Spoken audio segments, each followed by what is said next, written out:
L'homme a de tout temps été fasciné par l'obscurité, l'inconnu, le mystère.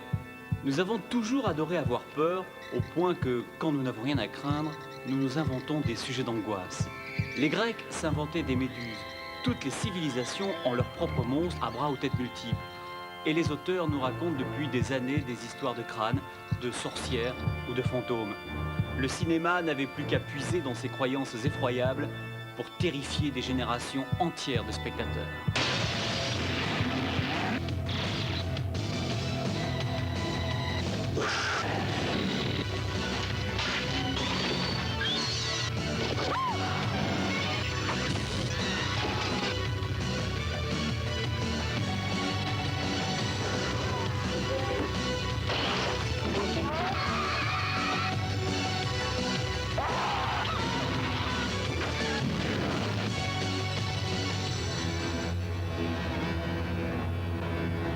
Donc, depuis près d'un siècle, Hollywood nous abreuve de sang-frais ou coagulés, d'actions démentes et diaboliques, de zombies, de vampires, de singes géants du passé ou de fous meurtriers d'aujourd'hui. Les horreurs les plus effroyables ont hanté le grand écran et le public tout âge confondu n'a jamais cessé d'en redemander. C'est pour ça que nous sommes ici, pour nous amuser avec des films qui nous ont donné un jour la chair de poule.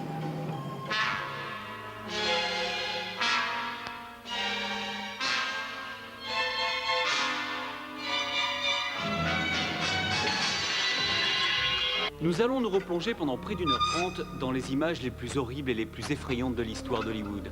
Nous ferons la connaissance de gens peu fréquentables qui passent la nuit à imaginer des scènes les plus épouvantables les unes que les autres. Pour eux, faire peur est un art, un raffinement qui pourrait vous échapper, vous, commun des mortels. Parmi les plus connus, voici le metteur en scène John Landis, à qui l'on doit Le Loup-garou de Londres, et Wes Craven, auteur et créateur du Freddy des Griffes de la nuit.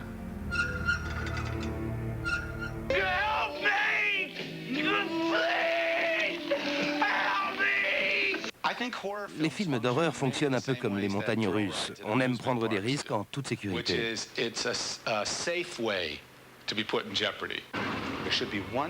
Il faut qu'à un moment donné, le spectateur, le passager, se dise quelque chose ne va pas. Il se passe quelque chose de grave. C'est le test.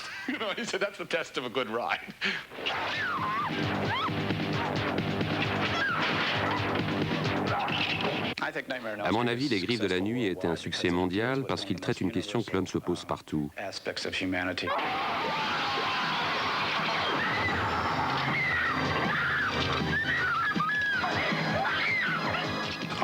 Je dors, je suis réveillé.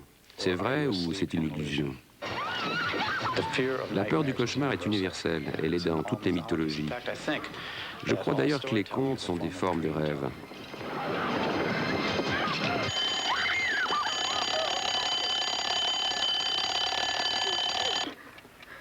Voir un film au cinéma, c'est un état très proche du sommeil. On est dans un endroit sombre, communiant dans une sorte de conscience de groupe.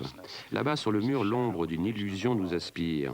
On pleure, on crie, on saute, mais jamais on ne se dit « ça, c'est de la lumière qui se réfléchit sur un écran ». Quand j'étais petit, je me souviens, je ne pouvais pas voir le loup-garou ni Frankenstein. On regardait un peu et on disait « ah, ça fait trop peur, changeons de chaîne ». On zappait, puis on revenait, on regardait quelques minutes et puis « oh non, ça fait trop peur, changeons de chaîne ». C'est toujours là, à portée de la main. Quelques millimètres sous la peau, quelques centimètres à l'intérieur du cortex cérébral. Les meilleurs films d'horreur nous y plongent. L'horreur, c'est merveilleux quand la salle est pleine. Innocent Blood, mon dernier film. On a fait des projections, c'était excitant de voir le film en salle. Il faisait bien plus peur. On l'a montré d'abord à 200 personnes, puis à 800. C'est la deuxième fois qu'il faisait le plus peur.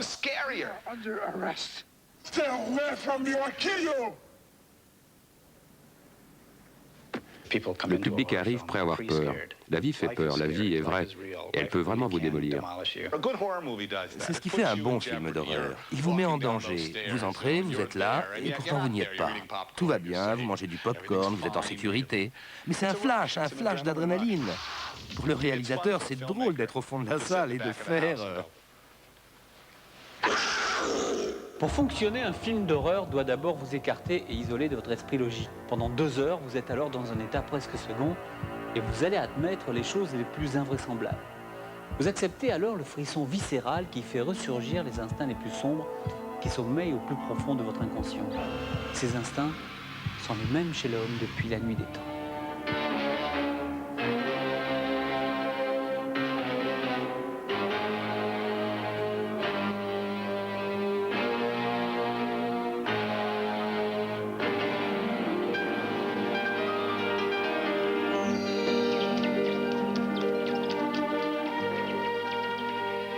Il suffit parfois de modifier l'éclairage, le son ou les angles de vue pour changer l'atmosphère d'une scène. C'est un vieux truc que les réalisateurs utilisent depuis des années.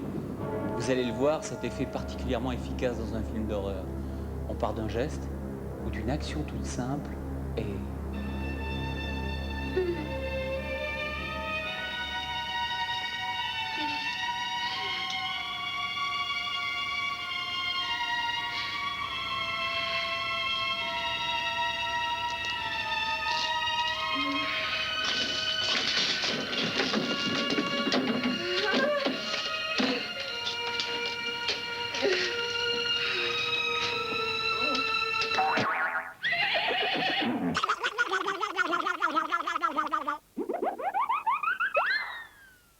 Alors là, l'ingénieur du son devait penser à toute autre chose. Avant l'invention du cinéma parlant et de tous les artifices qui l'accompagnent, effets sonores, dialogues percutants, les réalisateurs du muet, pour alourdir un peu plus le climat de leurs films d'horreur, jouaient beaucoup avec la musique.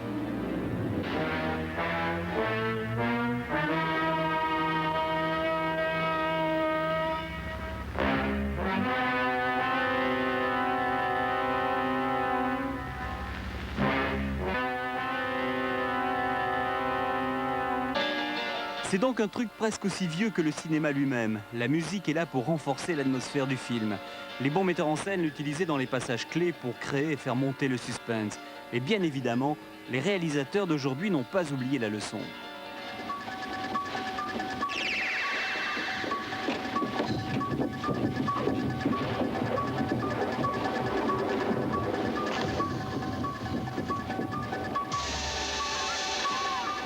Revoyons la même scène en admettant que le réalisateur ait mal choisi sa bande sonore.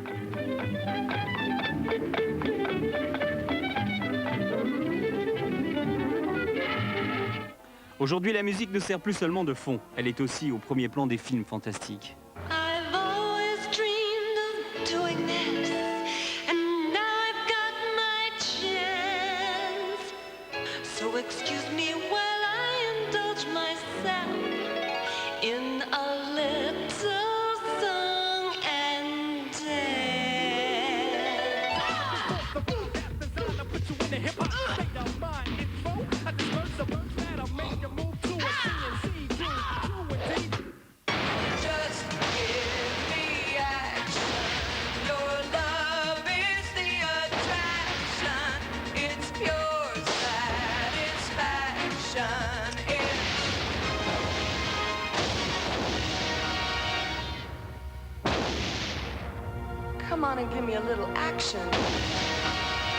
Il suffit parfois que la musique, les éclairages et les effets spéciaux soient parfaitement combinés pour que le film d'horreur soit réussi. Son héros, monstre ou criminel, le rend alors mémorable. Mais si le film entre un jour dans la légende du cinéma, ce sera grâce essentiellement à ses acteurs ou ses actrices. Et même s'il a joué de grands classiques dans les plus grands théâtres de Londres, Boris Karloff restera à jamais Frankenstein.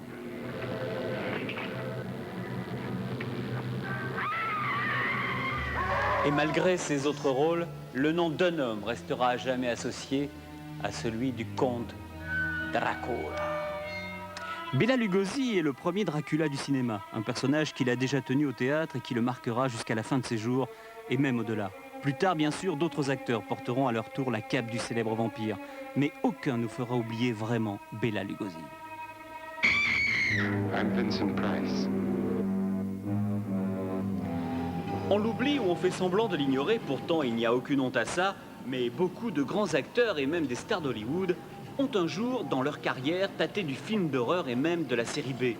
Essayez donc de les reconnaître au passage.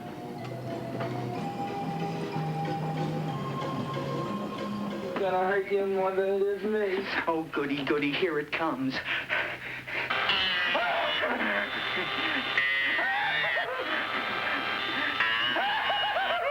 Oh, my God, don't stop now!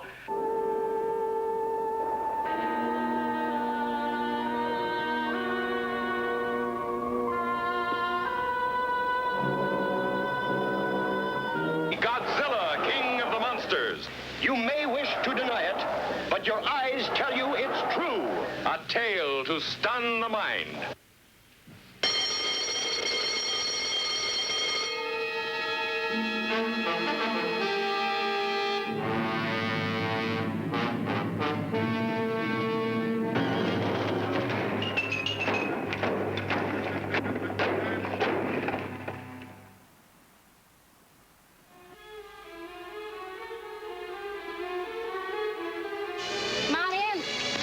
Didn't bring my bathing suit.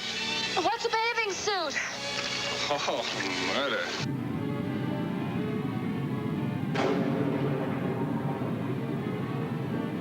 Doc Hallen's been killed. Doc Hallen, what happened? It's over at his place. You gotta come now. Now, wait a minute, Steve. Tell us what happened. Well, I'm trying to tell you. Now, this thing had killed the doc. Well, what was it?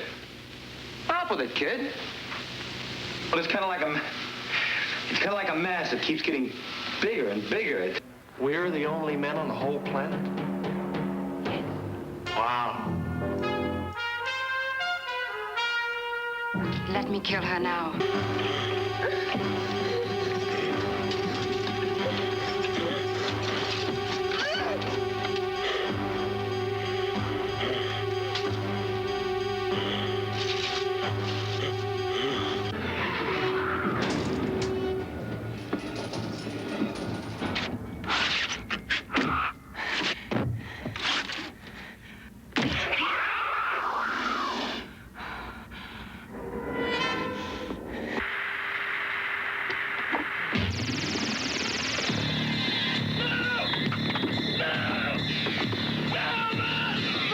I could make you stay.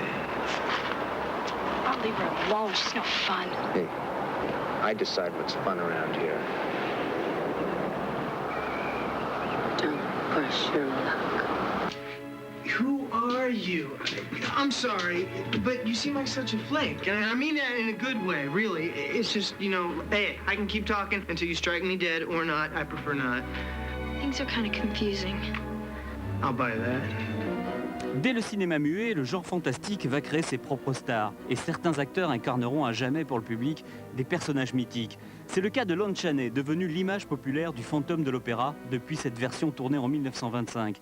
Au fil de son impressionnante filmographie, Lon Chaney joue toutes sortes de monstres, tous plus horribles, inquiétants, voire intrigants les uns que les autres. Il meurt en 1930 suite à un cancer de la peau provoqué, dit-on, par un de ses nombreux maquillages. Il meurt alors que Browning le pressentait pour tourner son premier Dracula. Ses rôles lui vaudront d'être surnommé l'homme aux 1000 visages.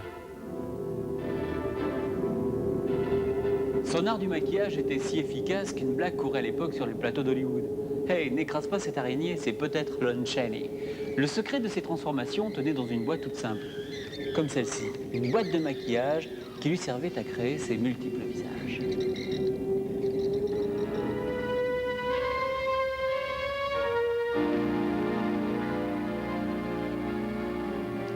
Mais pour accentuer certains traits et rendre encore plus monstrueux ces personnages, Lon Chaney n'hésitait pas à s'inventer de véritables instruments de torture.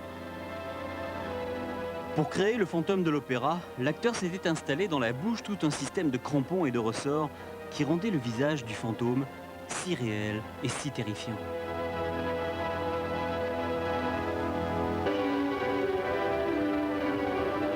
À l'époque où l'on ne maîtrisait pas encore toutes les techniques, il fallait bien se débrouiller pour que l'illusion soit parfaite. Parmi les légendes qui circulent sur les plateaux d'Hollywood, on raconte que l'acteur John Barrymore n'a utilisé ni effet ni maquillage pour sa version du Dr Jekyll et Mr Hyde, et que ses transformations ne sont dues qu'à la maîtrise des muscles du visage.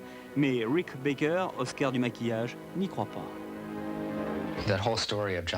C'est une fabrication d'Hollywood. Si vous voyez John Barrymore dans Dr Jekyll et Mr Hyde, oui. Au début de la transformation, il fait quelques grimaces effrayantes. Mais au cours du film, il finit par avoir une tête en pointe et chauve. Ses doigts s'allongent, ses dents poussent, etc. Il est maquillé. Personne ne peut changer sa tête comme ça. J'ai essayé, j'ai passé des heures devant la glace pour me faire une tête comme ça. Ça ne marche pas. Lorsque l'on regarde de plus près les créatures de Baker, on se rend mieux compte du chemin parcouru dans l'art du maquillage depuis la petite boîte de Lon Chaney. Fabriquer des monstres, c'est compliqué. Ça implique des talents très divers, de la sculpture, du moulage, et avec les choses très sophistiquées d'aujourd'hui, beaucoup de mécanique. À ses débuts, Baker a fait la connaissance d'un réalisateur débutant. Leur collaboration allait marquer un tournant dans l'histoire du fantastique. J'avais une vingtaine d'années quand j'ai fait une rencontre terrifiante, celle de John Landis. J'ai rencontré le célèbre Rick Baker, qui n'était encore que Rick Baker, dans mon atelier, dans ma chambre.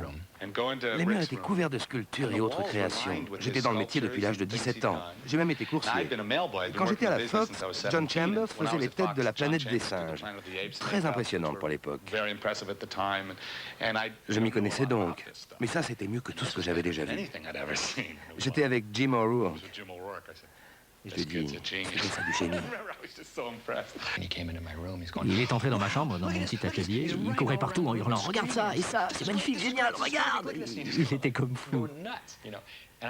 Et moi, je me disais « Mais qui c'est ce mec? Quel braillard!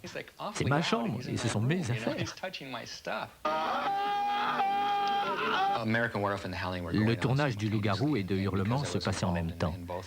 Comme je travaillais pour les deux, j'ai essayé de faire des choses radicalement différentes. La transformation dans Hurlement était de facture plus classique. On a donc joué l'éclairage type des films fantastiques avec beaucoup d'ombre.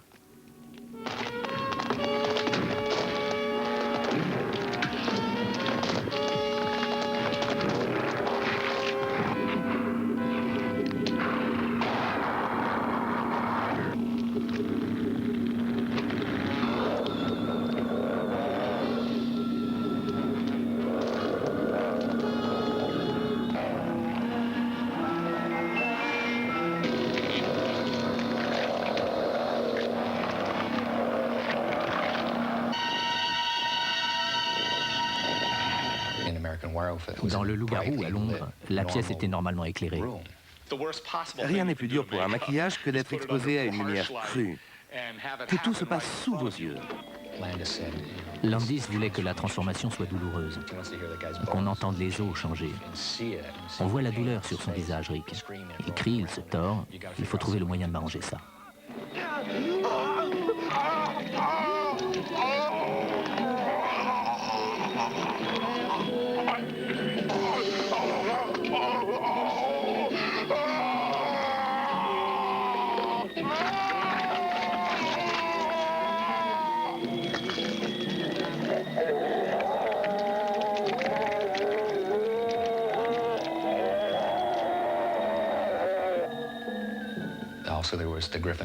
Il y avait aussi la victime du loup-garou, Griffin Dunne.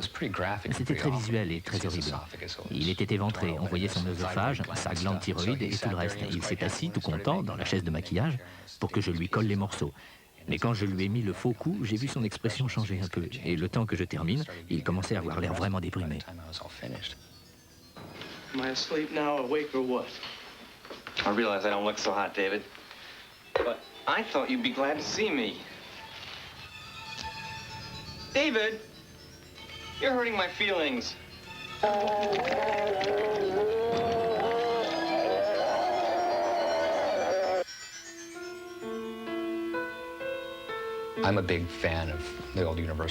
J'adore les vieux films d'Universal, surtout Frankenstein. Je lui dois ma vocation, je crois. Je voulais être le docteur Frankenstein, l'homme qui a fabriqué le monstre.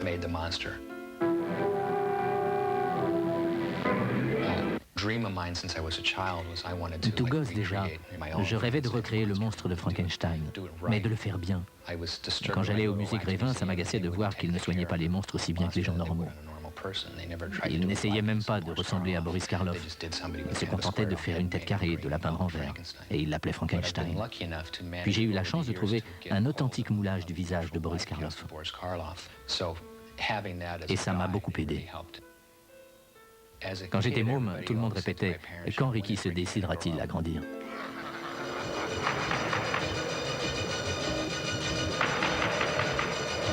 Parmi les monstres qui peuplent les films d'horreur, le vampire est celui qui revient le plus régulièrement. Pourquoi ? Ce serait trop long de vous l'expliquer ici en quelques secondes. Mais n'avez-vous pas remarqué que le vampire est de toutes les créatures diaboliques la seule à être sensuelle, la seule qui vous attire irrésistiblement et qui vous transmet en suçant votre sang l'immortalité? Essayez donc d'y réfléchir. And now a few words about vampires. Vampires do exist. Vampires are found everywhere. Hi. Is that one behind you now? Aren't there times when you just feel less than fresh? Can take on many forms. But the bats, man. The bats.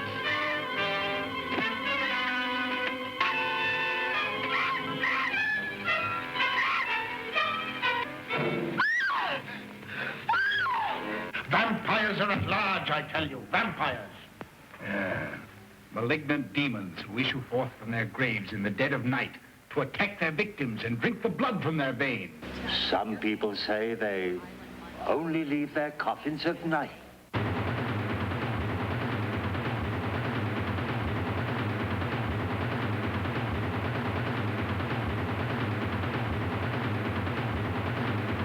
It's party time. Les vampires sont populaires parce qu'ils ne parlent que de sexe.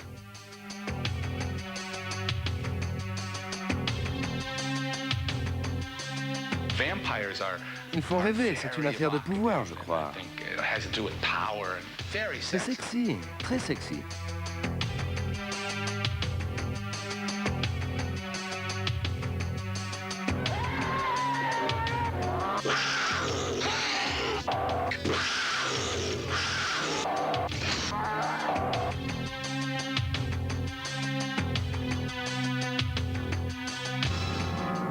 Symptoms are identical. 2 incisions of the jugular vein. Now, this guy's lost a lot of blood. You know, he had his head blown off.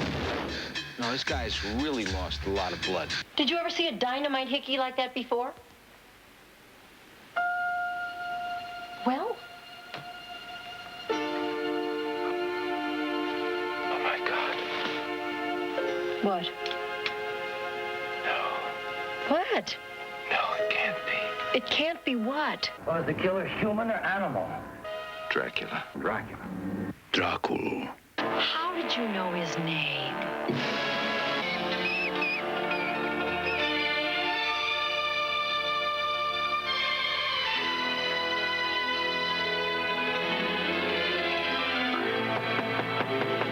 You must help me. You must. You're my only hope. You must. I'll help you. Oh, you must help me.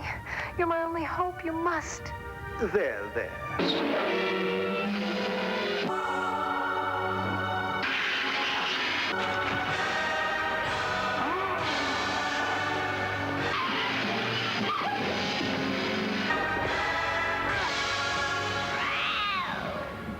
I told you once, I've told you 1,000 times. No between-meal snacks. Now go to your room. They only drink the blood of those whom they love the best. Go to him. You got to love him. She is the devil's concubine! Please try and understand. This is not Lucy, the sister you loved. It's only a shell, possessed and corrupted by the evil of Dracula. Make no mistake. He must be stopped. Dès le début des années 50, le cinéma va connaître aux États-Unis les effets néfastes d'une toute nouvelle invention, la télévision. Nouvelle concurrence qui va très vite vider les salles. Hélas, c'est loin des cinémas que la foule se précipite et déjà de gros studios sont condamnés. Des cinémas ferment, les principaux studios commencent à avoir des problèmes. Bref, l'industrie du cinéma semble mal barrée lorsque 2 événements vont inverser le cours des choses. L'avènement du drive-in et celui d'un jeune avocat de l'Iowa, Samuel Zadarkoff.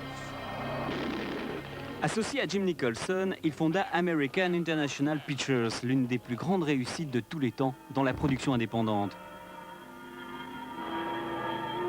Une production active puisqu'au fil des ans, AIP a sorti plus de 500 films. It's fantastic. It's unbelievable.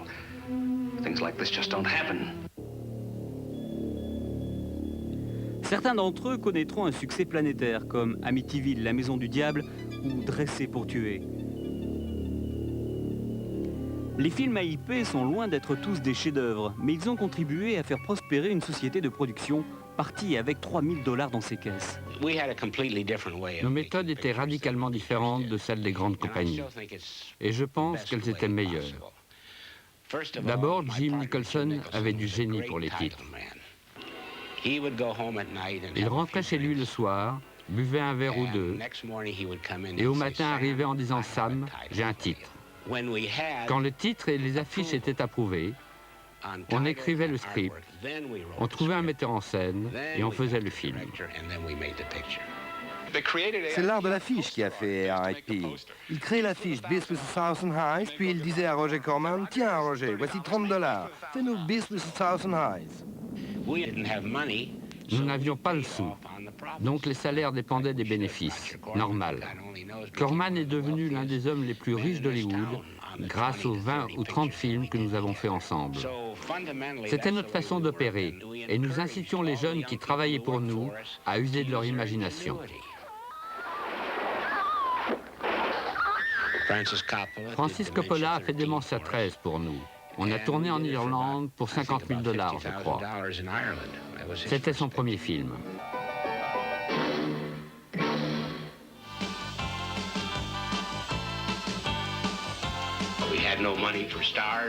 Les stars, les livres, les pièces de théâtre, tout était trop cher pour nous. Mais nous avons pensé que faire des films pour les jeunes, sur les jeunes, ça devait marcher. Everything all right, Tony? Sure it is. What did Officer Donovan say? I don't want to talk about it. I've had enough yakety-yak to last me till the end of the term. Le jour où nous avons dit teenage, c'est-à-dire jeune, nous avons réalisé I Was a Teenage Frankenstein et puis I Was a Teenage Caveman. Et les jeunes ont aimé. Résultat, dans l'ensemble, les films ont bien marché.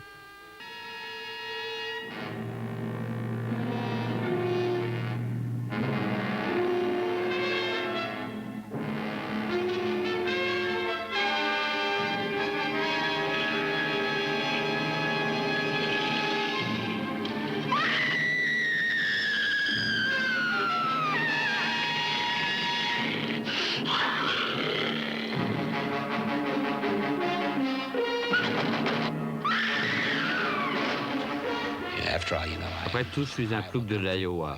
Et dans l'Iowa, nous avons notre style.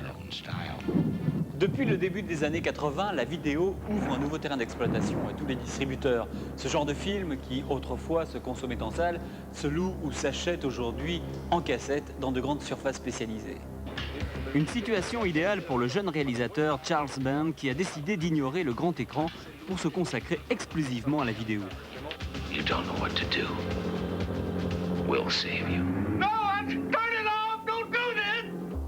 Les Full Moon Productions de Band font des films économiques mais d'excellente qualité tels que Les Jouets démoniaques, Puppet Master ou Dollman, des films destinés à un jeune public.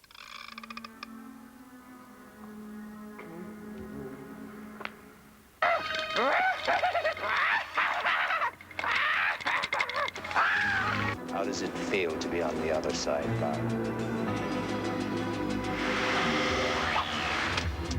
I don't know. You tell me. Ce qu'on a fait avec Full Moon n'a jamais été fait avant. Il est difficile de décrire le style de film que nous essayons de faire parce que c'est plus qu'un film. Nous essayons d'en faire une expérience globale. Nous avons adopté la formule feuilleton avec Puppet Master, Subspecies ou Trancers et nous prévoyons d'en faire encore plus à l'avenir. D'en revenir à ce qui marchait dans les années 30 et 40, c'est-à-dire des feuilletons. Et nous allons croiser les personnages. Dollman combattra les jouets démoniaques, les marionnettes s'allieront avec d'autres, etc.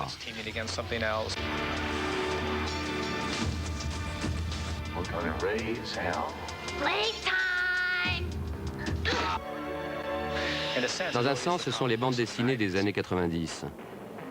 Dans les années 50, c'était assez bébête, faute de technologie. On n'avait pas beaucoup d'argent pour les séries B.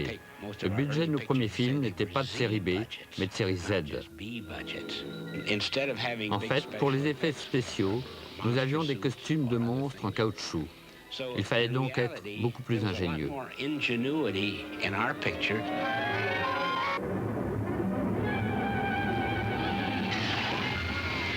Avec le budget de Terminator, on aurait pu faire 40 de nos films. Un réalisateur qui joue les artistes parce qu'il a dépensé 70 millions de dollars mérite qu'on le coupe en petits morceaux.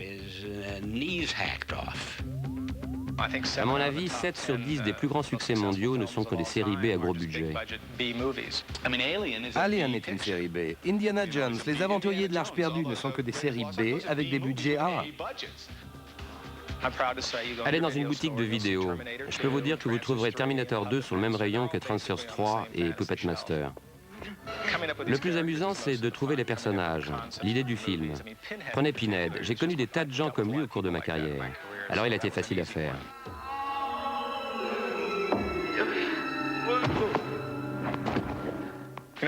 Croyez-le ou non, mais je ne pense pas avoir fait un seul film vraiment effrayant.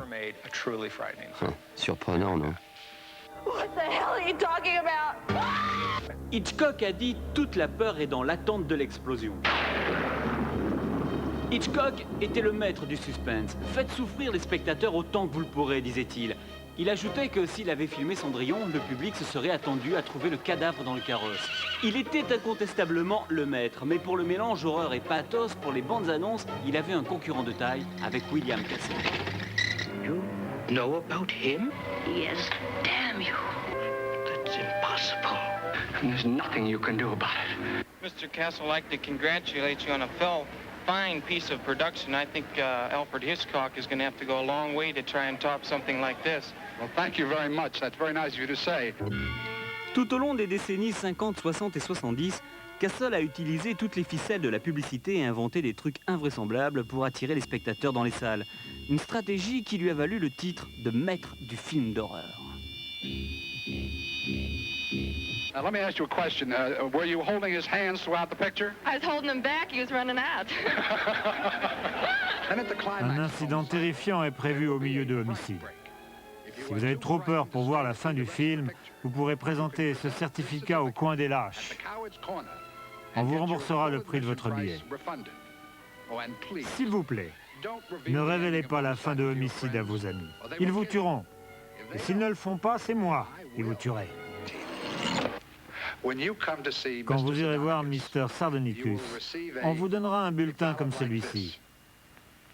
À un moment du film, vous devrez voter.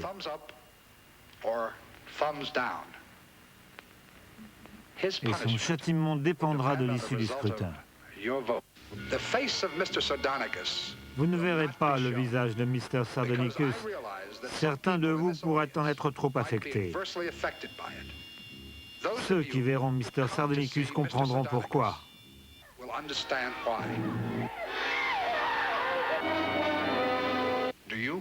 Croyez-vous aux fantômes? Moi, oui. Vous y croirez aussi après avoir vu mon film, 13 Ghosts. Ce sera tout pour aujourd'hui. Avec votre billet pour 13 Ghosts, on vous donnera des lunettes spéciales. Avec elles, vous pourrez pénétrer pour la première fois dans le monde des esprits.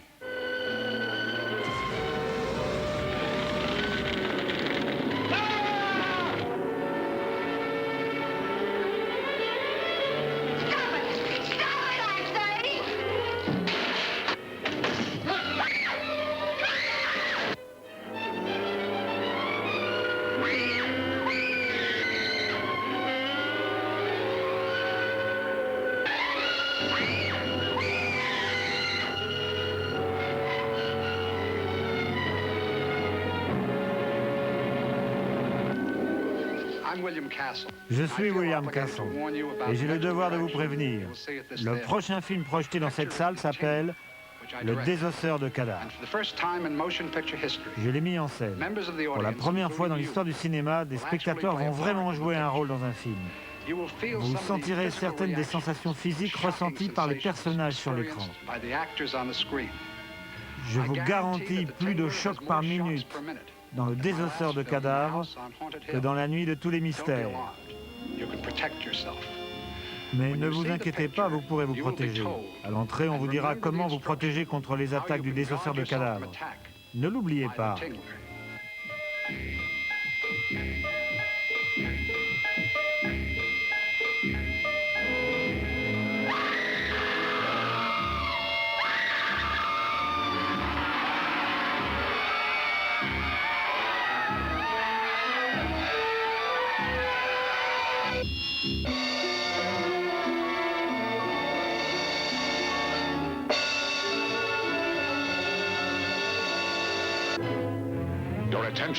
Votre attention, s'il vous plaît.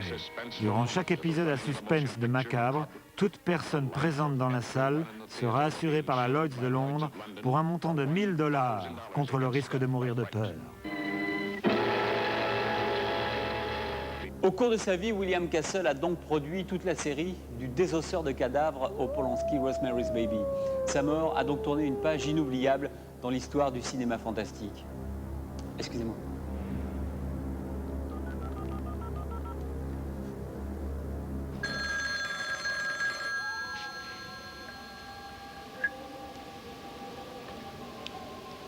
Allô? Bonjour, mon chou. Comment? Tu fais une émission sur les films d'horreur? Espèce de monstre. Mais pourquoi tu ne m'as pas appelé? Suis-je bête, hein? C'est vrai. Tu veux que je participe? Chérie, ce serait avec plaisir, mais je suis si occupée. Je dois promener les mutants, vider le panier de la guillotine, épousseter les cercueils. Comment? Tu veux ma recette pour un bon film d'horreur? Et tu m'envoies une équipe? Ah ben, j'espère bien. Tu sais bien que ce serait une erreur fatale de faire ça sans moi. Oui. Je laisse la trappe ouverte. Dis à tes gars de trépasser. Il faut que j'arrange ce truc. Dame, c'est un télégramme. L'équipe sera en retard de quelques minutes. Oh, on a des invités? Quel désordre! Arrange-toi un peu. À vos ordres, dame. Comme ça, il veut ma recette pour un film d'horreur. Je dois pouvoir lui concocter ça. Que Dieu vous bénisse, dame.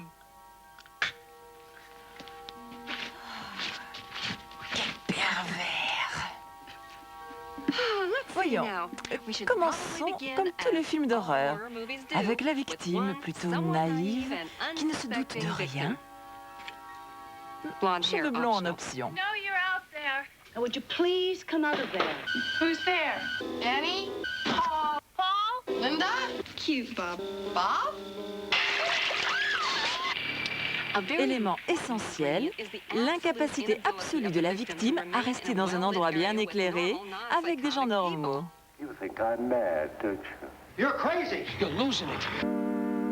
Right now, Baron, I'm not sure just what I think. Perhaps we're both mad. Et maintenant, l'épice capitale qui ne manque jamais de provoquer le dégoût avec juste ce qu'il faut de répulsion, un dysfonctionnement de l'environnement comme des sables mouvants, des marais ou éternel favori, un marécage.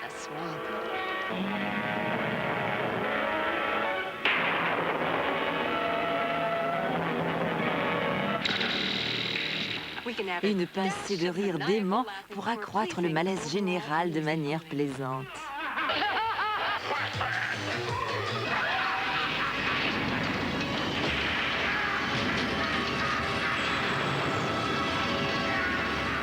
Laissez mijoter avec une bonne louchée de phénomènes naturels, brouillard, tonnerre, pluie ou foudre.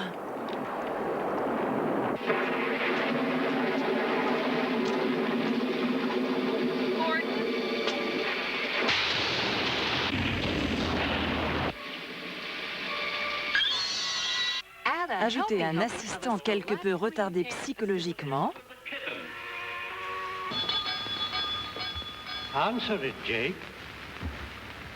Si vous manquez d'assistants retardés, remplacez par une pincée d'animaux domestiques inhabituels.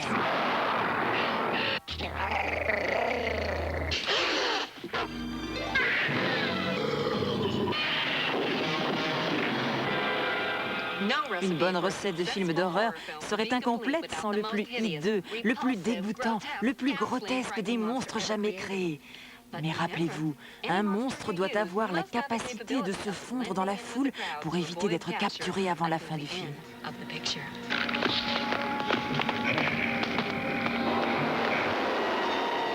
Voilà, la parfaite recette pour un film terrible.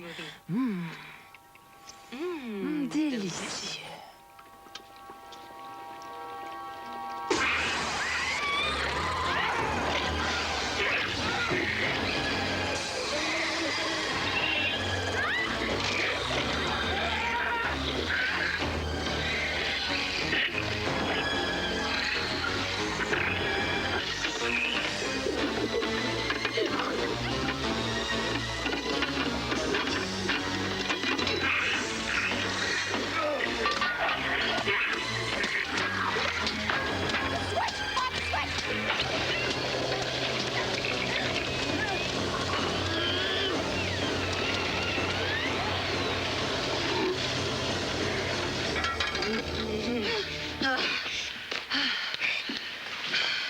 First time I was ever an appetizer for the main course.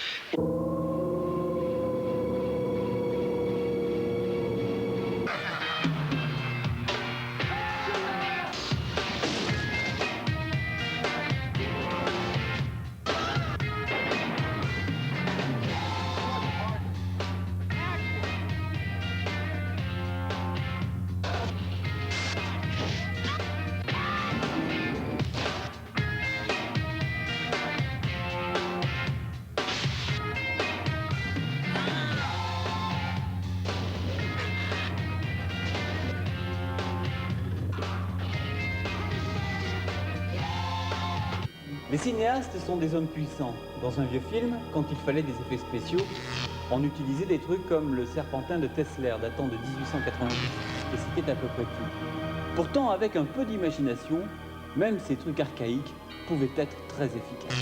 Allow me to show you something.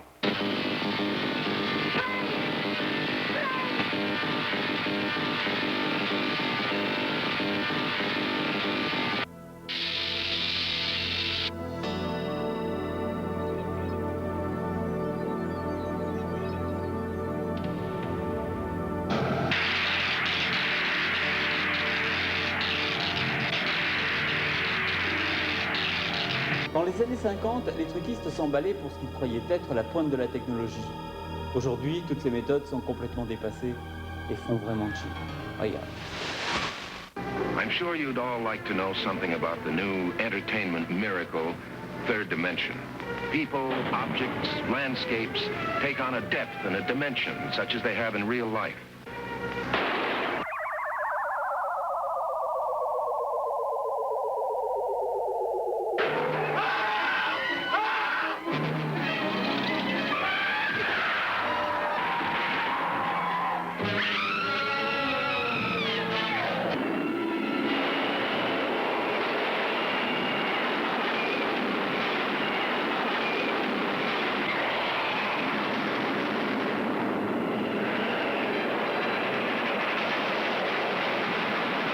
This is Orson Welles speaking. I have 45 seconds to tell you about something I think you'll remember the longest day you live.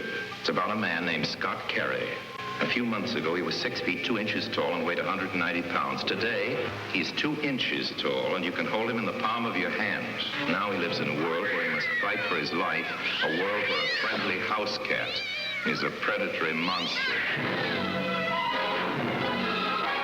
À l'âge de l'informatique et des ordinateurs surpuissants, les effets spéciaux sont vraiment spéciaux. Et même très efficaces. This is pointless. Wait a minute. This is ridiculous. We can't even hurt each other. We can't even inflict pain. Pain? I'll tell you about pain. I will not speak to you till you put your head on straight.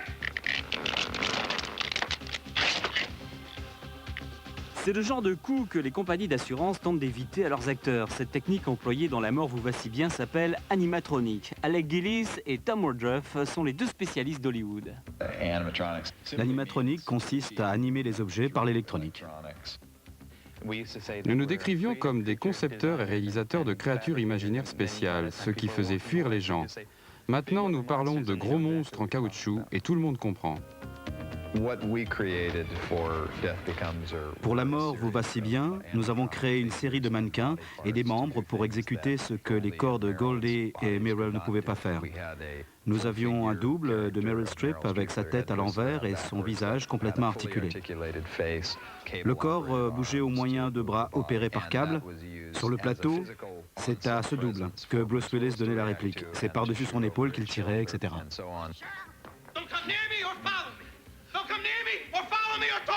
Put the body right here. Boy, today really shaped up and hurried.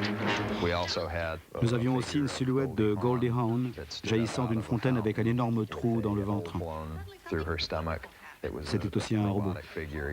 Just suddenly changes. That was totally uncalled for. Tandis que les concepteurs graphiques font leurs dessins, l'aspect mécanique consiste à construire un crâne de plastique auquel on attache des servomoteurs radioguidés, des faux yeux, des fausses dents et ces petites languettes qui seront fixées à la peau de sorte que quand tout est branché, la marionnette pourra faire des grimaces, froncer les sourcils, ouvrir la bouche, bouger les lèvres. Ainsi, notre robot peut mimer le texte que dit Meryl Streep. What's wrong with me? Alien 3 est l'un des films les plus terrifiants auxquels nous ayons travaillé. Parce qu'il est et par ce qu'il fait, c'est sans doute l'un des pires monstres cinématographiques en activité aujourd'hui.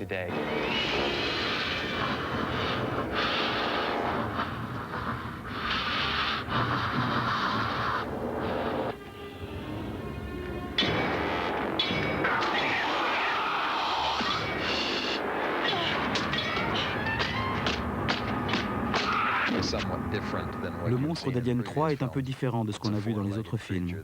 C'est une créature qui court à quatre pattes, beaucoup plus vite qu'auparavant. Il peut aussi courir sur le plafond, la tête en bas. Nous avions un costume complet pour le monstre, avec plusieurs têtes et queues articulées. C'était Tom qui le portait. Il était Alien 3. Le contact avec les acteurs, l'expression corporelle, c'était lui. Nous avions aussi une marionnette miniature pour donner à ce monstre sa taille de guêpe.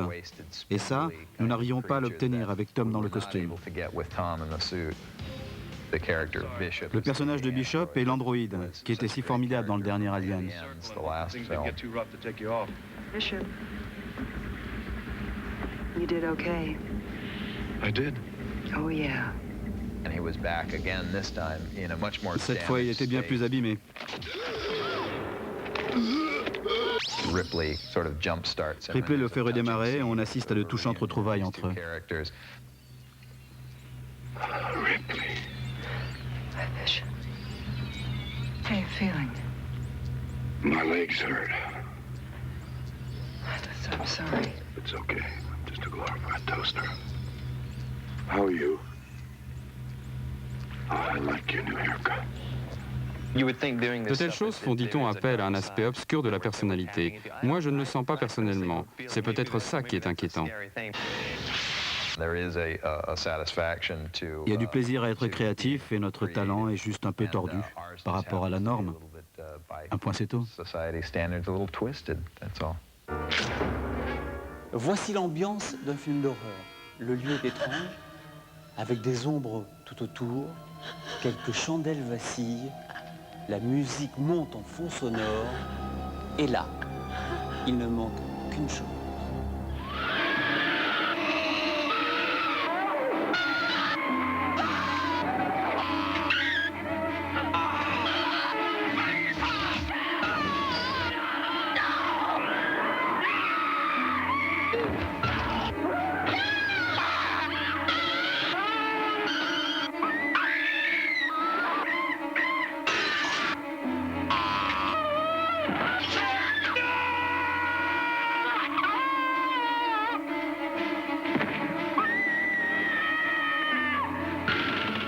Et grâce à King Kong, Fay Wray est devenue la hurleuse la plus célèbre d'Hollywood.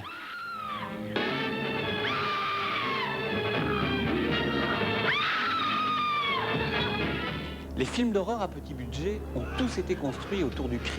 Certains en ont même abusé. Jim Wynorski, le récent réalisateur-producteur de La Tour de la Terreur, perpétue la tradition et utilise souvent des jeunes filles spécialisées dans le décibel vocal. Ces jeunes filles-là, on les appelle à Hollywood les reines du cri.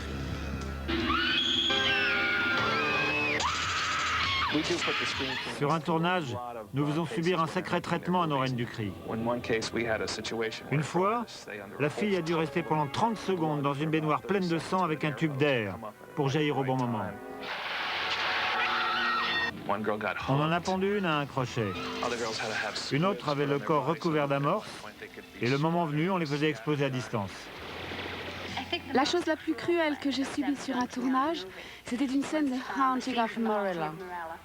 Ils m'ont enterrée. J'étais complètement couverte de terre et de feuilles. Et j'ai dû rester les bras levés, sortant de terre pendant une demi-heure. Il fallait que je garde les yeux ouverts et que je reste totalement immobile. Dans le fond, je me contente de jouer pour de vrai. Tout d'un coup, le monstre apparaît et j'ai vraiment peur. Alors, je n'ai pas besoin de jouer. Une fille peut crier de 1000 façons dans un film. Il y a le faible cri, le cri hystérique, le cri de panique.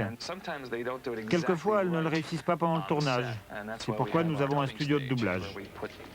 On fait crier les filles dans une cabine jusqu'à ce qu'elles poussent exactement le cri que nous voulons pour le film. It's horrible, Anne, but you can't look away. There's no chance for you, Anne, no escape. You're helpless, Anne, helpless. There's just one chance. If you can scream. Imagine que c'est le monstre le plus répugnant, le plus poilu que tu aies jamais vu. Scream for your life.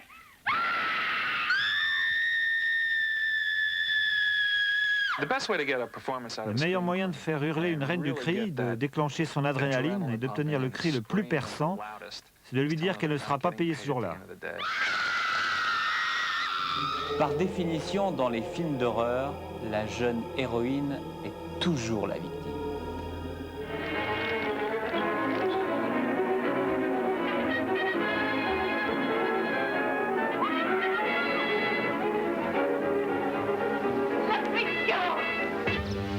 Rough crowd.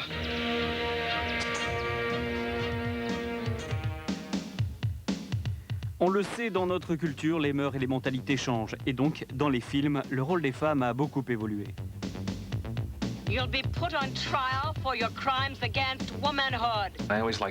J'aime que mes femmes soient héroïques. Elles hurlent, mais elles brandissent aussi une hache et essayent d'attraper l'assassin. Elles n'attendent pas que le héros vienne les délivrer. Mes reines du cri retroussent leurs manches et font le sale boulot.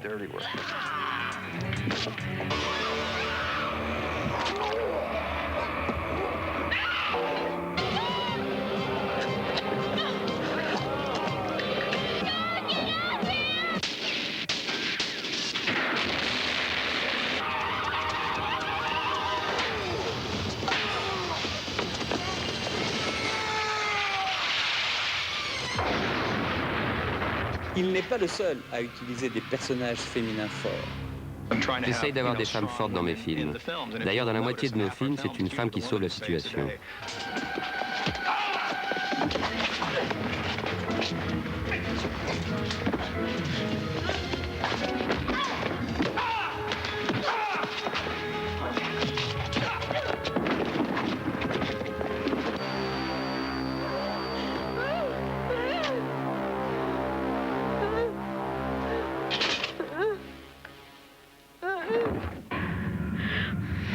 I want my mother and friends again.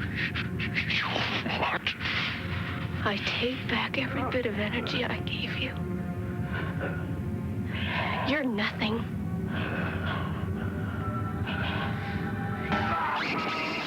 Cette image de la femme quasi indestructible est incarnée entre autres par Sigourney Weaver dans la série des Aliens. I'm a murderer and rapist of women.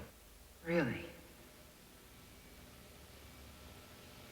Well, I guess I must make you nervous.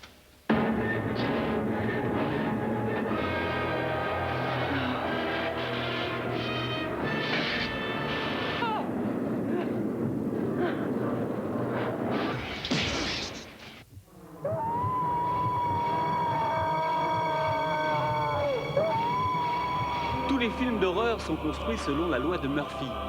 Pour que ça marche, ce qui peut aller mal, doit aller mal. Le mutant doit s'échapper du laboratoire de recherche. La jeune fille innocente qui ne fait de mal à personne est alors dérangée par un salevoyeur.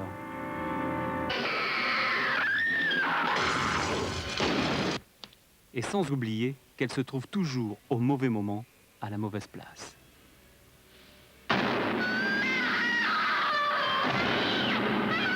C'est un peu comme dans la réalité. Ne vous êtes-vous pas pris, vous aussi, un jour, pour un héros de film d'épouvante?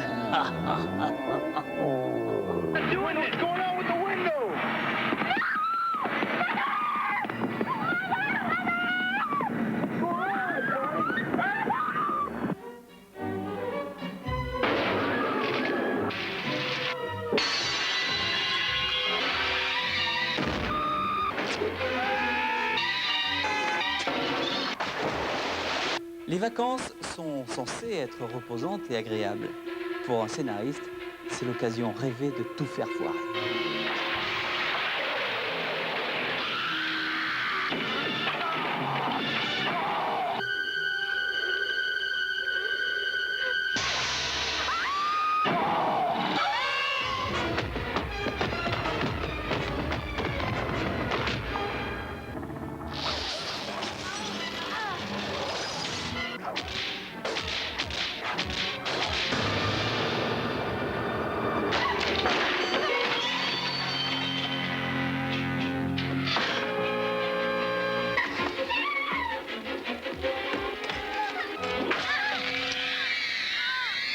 Avez-vous déjà remarqué vos propres réactions face à une scène particulièrement terrifiante? D'abord vous hurlez, puis vous tremblez, et enfin vous partez dans un rire totalement incontrôlable. Ce rire est-il un réflexe? Êtes-vous en transe? Ou bien y aurait-il une relation entre l'horreur et l'humour?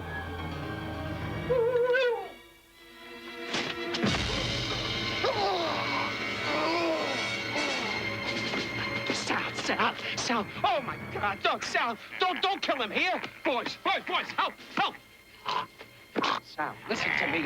You're losing it. Don't murder a cop on my lawn. Sal.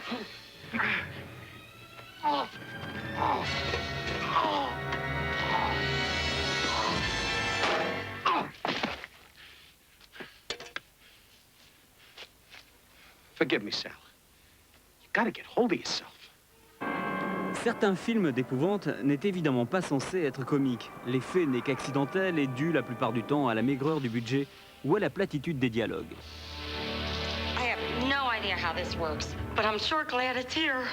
My dad used to be a Marine. I can probably work it.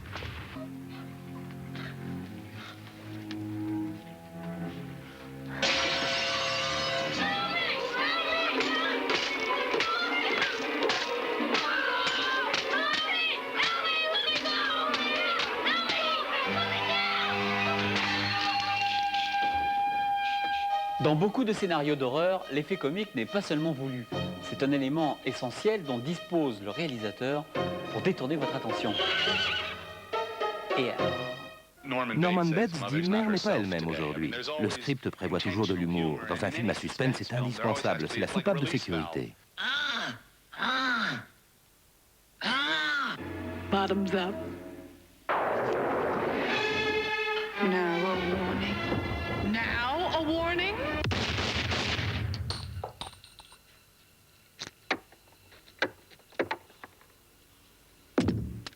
Now, can we talk sensibly? il y a des moments où le film est si drôle et si émouvant qu'il en devient, comment dire, immortel. C'est ça, immortel.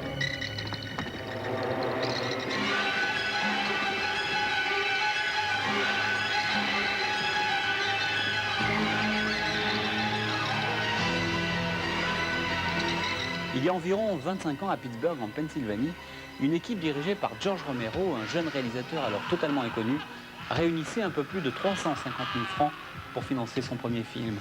Un film d'horreur dont le titre serait La Nuit des Morts Vivants. Repeating this latest bulletin just received moments ago from Cumberland, Maryland. Civil defense authorities have told newsmen that murder victims show evidence of having been partially devoured by their murderers. Medical examination of victims' bodies shows conclusively that the killers are eating the flesh of the people they kill.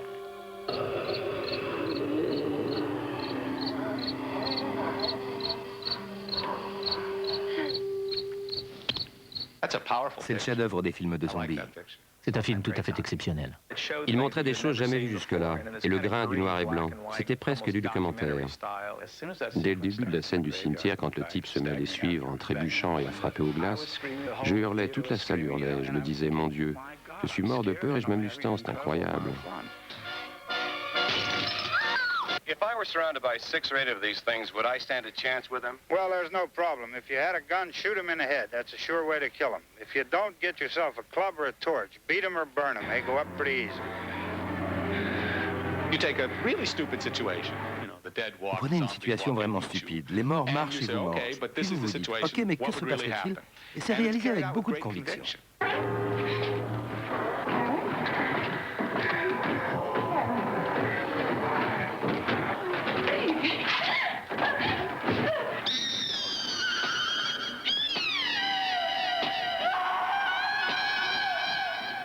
Dans un sens, le succès de La Nuit des Morts Vivants est un accident, je dirais même un miracle. Comme des centaines de films d'épouvante tournés dans les années 50-60, il a été fait avec un budget de misère, sans promotion, et donc aurait pu très bien passer inaperçu. Le talent de George Romero est d'avoir tourné un film qui n'a pas laissé indifférent ses spectateurs et déclenché par la suite les passions du public. Certains l'ont adoré, d'autres totalement détesté, certains ayant vu le comble du kitsch, d'autres se sont laissés prendre par la terreur. Et pour terminer, comme ce film a été fait en 68, beaucoup de gens ont cru y discerner quelques messages politiques cachés. George Romero s'est donc retrouvé au centre de la controverse. Les gens ont donné tant de différentes interprétations sociologiques et sociopolitiques de La Nuit des Morts Vivants, et ils sont si... Ce que nous avions à l'esprit, c'était l'idée d'une nouvelle culture qui arrive et qui prend la place de l'ancienne. Dès que ces gens pénètrent dans la maison, nous voulions y enfermer aussi le public, de sorte que sa seule information provienne de la radio et de la télévision, qu'elle soit toute décousue.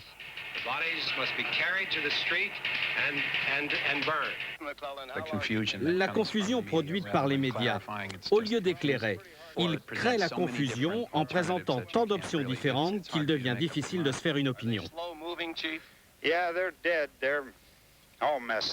Ils pourraient se sauver et ils ne le font pas. Ils ne sont pas capables de s'organiser suffisamment pour ça.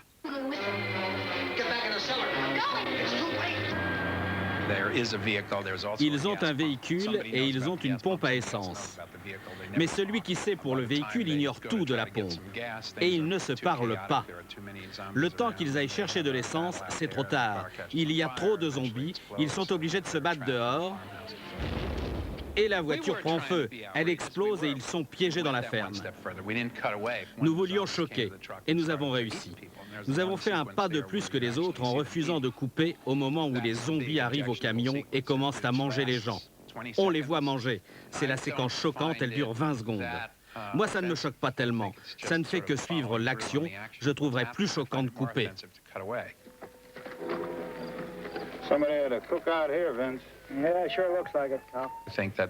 Quand on s'en remet à l'imagination, on voit d'abord les choses pires qu'elles ne sont. Ensuite, elles sont moins menaçantes et leurs conséquences moins réelles. Par exemple, après un western de Peckinpah, on y réfléchit à 2 fois avant de se servir d'un fusil. Après un film de John Wayne, ça ressemble à un jeu. La Nuit des Morts Vivants est un film génial. C'est un film qui a influencé son époque. Il a été invité au musée d'art moderne, ce qui était très excitant, parce qu'il a fallu que je fasse moi-même la présentation. C'était incroyable. Là, on sait qu'on a fait un film qui restera, il y aura toujours une copie quelque part. They're coming to get you, Barbara. Stop it! You're ignorant. They're coming for you, Barbara. They're coming for you. Oh!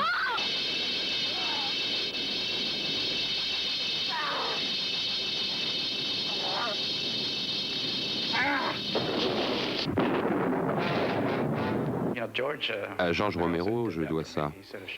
Il m'a montré qu'on peut être très simple, avoir un budget minimum et faire un film émouvant pour lequel les gens font la queue et dont ils parleront. Je suis ravi et excité d'être admis au sein de cette communauté et qu'on parle de moi du même ton que ces cinéastes qui sont mes héros. Je suis tout simplement heureux de faire partie de la bande. Vous en connaissez un bout à présent sur le film d'horreur. Si vous êtes comme moi, vous l'avez peut-être dans le sang. Mais dans une autre veine, si je peux me permettre. Il y a des questions qui hantent les amateurs de fantastique depuis des lustres, et je peux peut-être y répondre. Maintenant, voyons ce qui se cache derrière l'illusion. Démasquons l'horreur. Voici en noir et blanc l'ancêtre de tous les monstres, ce qui nous amène à la première question. Quelle était la couleur de peau de Frankenstein? Avec le noir et blanc, ça ne se voyait pas. On disait de lui qu'il était verdâtre. En 1931, le public le croyait toujours vert parce que les projectionnistes mettaient un filtre devant l'objectif sur certaines scènes. En fait, Mary Shelley a écrit que la chair du monstre était aussi blanche que celle des cadavres dont il était issu.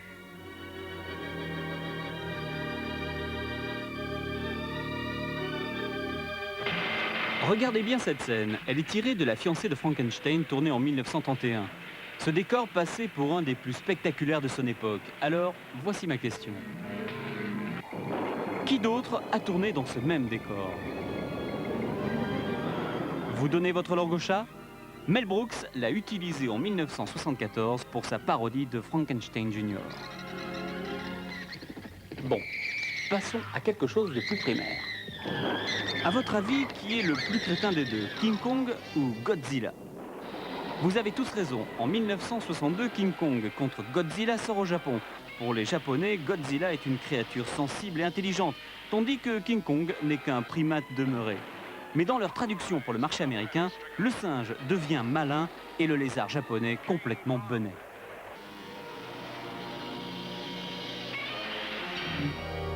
Nous savons tous que ces films regorgent d'armes meurtrières, toutes plus sanglantes les unes que les autres.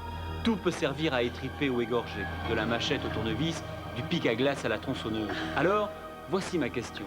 Quelle est la principale cause de mortalité chez la femme dans les films d'horreur? Eh oui, les femmes sont toujours victimes de leurs talons aiguilles, sauf si elles savent s'en servir autrement.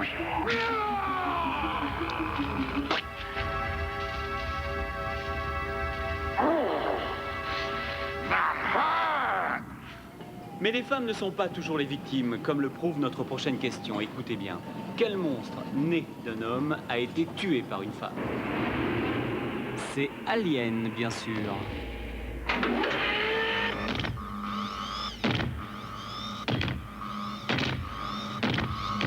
Get away from her, you bitch! Les films fantastiques sont-ils un prétexte pour nous montrer des femmes nues? See anything you like? Ou des hommes nus. Mais de quoi les hommes ont-ils de plus en plus peur? It's kind of like a mass that keeps getting bigger and bigger.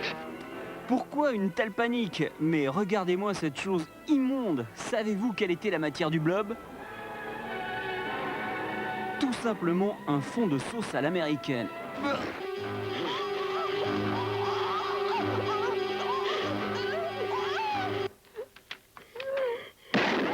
Dans La Nuit des masques, Michael Myers en portait un de grande classe. On dit que le réalisateur voulait que ce masque soit des plus simples et donnait ainsi à l'horreur le visage le plus ordinaire qui soit.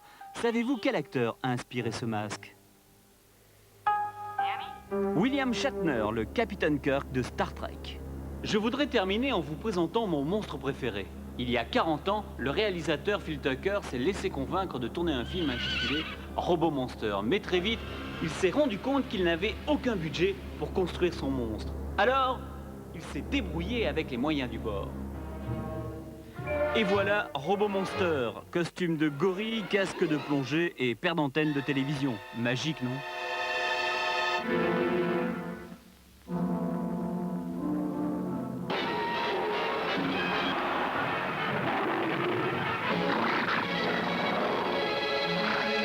But he doesn't understand.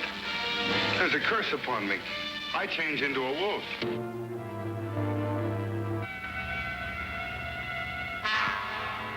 Certains films que nous avons vus sont aujourd'hui des classiques. Ils ont leur place dans la grande encyclopédie du cinéma. Mais que reste-t-il du matériel et des accessoires qui ont été utilisés pour leur tournage? Nous avons retrouvé l'homme le plus passionné du monde dans la matière. Il a consacré sa vie à l'horreur et possède aujourd'hui la plus grande collection de vestiges du film fantastique. Écoutez les enfants de la nuit. Écoutez la musique qu'ils font. Un de mes enfants préférés est fait de corps, volés un peu partout dans les tombes. Ici, Charles Laughton, sous les traits de Quasimodo. Et là, un martien de The Invasion of the Saucerman. Sans oublier Imhotep, mort il y a 3000 ans en Égypte, jusqu'à ce que Boris Karloff lui redonne la vie dans la momie.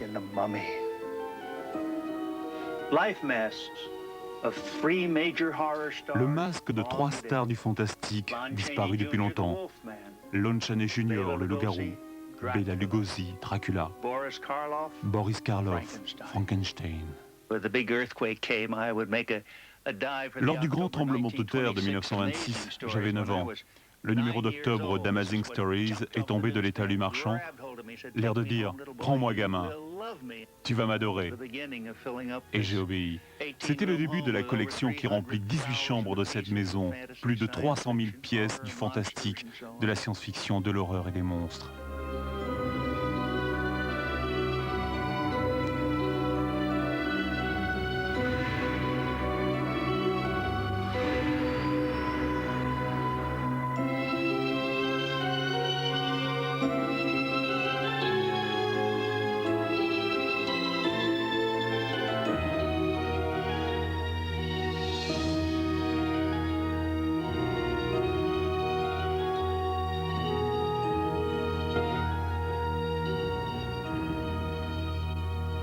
Dans les années 50, Ackerman lance son propre magazine baptisé « Monstres célèbres du cinéma ».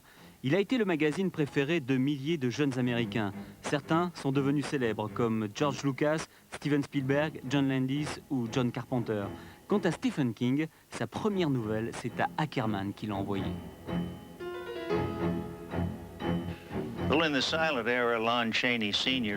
Au temps du muet, Lon Chaney père créa le plus horrible des monstres de tous les temps, le fantôme de l'opéra. Mais quand les films se mirent à parler, ou plutôt à rugir, et quand un singe haut de 15 mètres quitta son île pour le cœur de New York, aujourd'hui c'est le copain de notre nostalgie, mais au début, croyez-moi, il faisait vraiment peur. En 1954, j'étais dans ma voiture quand, à la radio, quelqu'un a parlé de E.F.I. Et comme depuis 1926, j'avais la science-fiction sur le bout de la langue, j'ai regardé dans le rétro. J'ai tiré la langue et tatoué au bout, j'ai lu Sci-Fi. Depuis, l'expression est entrée dans les dictionnaires et elle a fait le tour du monde. J'ai les robots de Metropolis, l'an 2027 vu par Fritz Lang, ultime utopie de l'automatisation.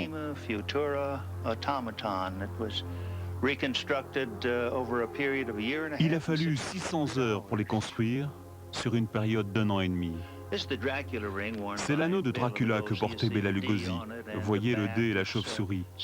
Il est en argent et cornaline. Il a aussi été porté par Vincent Price, John Carradine, Boris Karloff et beaucoup d'autres qui ont trempé dans les films d'épouvante, de vampires et autres surnaturels. Voyez sur mes épaules la cape que Bela Lugosi portait en 1932 quand il jouait Dracula. Et... Écoutez, j'entends les loups-garous. Excusez-moi, on m'appelle. Hélas, la mort s'est érigée un trône dans une étrange ville. Et là, du haut d'une fière tour, elle abaisse son long regard. On ne va pas développer ce très court extrait du livre des morts, mais il faut savoir une chose. Le cinéma d'horreur s'est souvent inspiré du discours philosophique. We may be witnesses to a biblical prophecy come true, and there shall be destruction and darkness come up in creation, and the beast shall reign over the earth. Parfois, la morale ne suffit pas. Le dialogue peut aussi informer le public, au cas où il ne l'aurait pas compris, que nous venons de vivre la fin d'un cataclysme.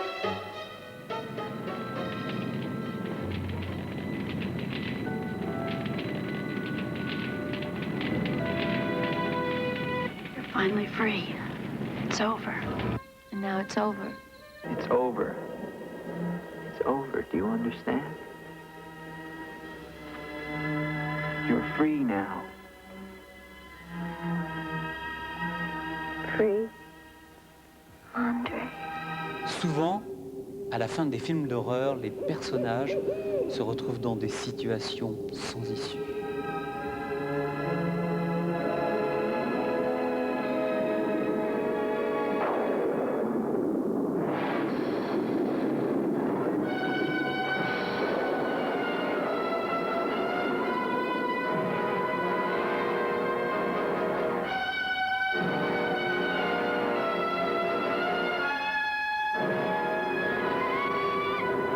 Dans un monde sans amour, mieux vaut être mort.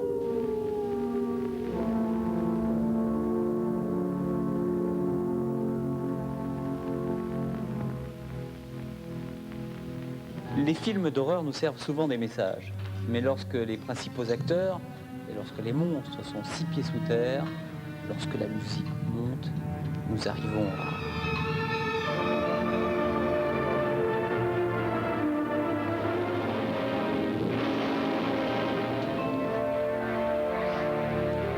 Thank you, Orville. Thank you for saving my life.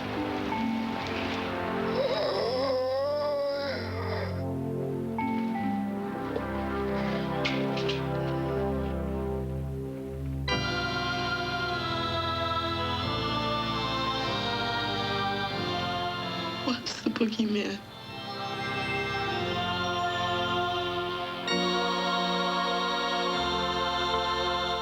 Pour la plupart d'entre nous, les récits fantastiques sont enfermés dans une petite boîte de l'esprit, étiquetée « Ne pas s'inquiéter, ce n'est qu'un film ».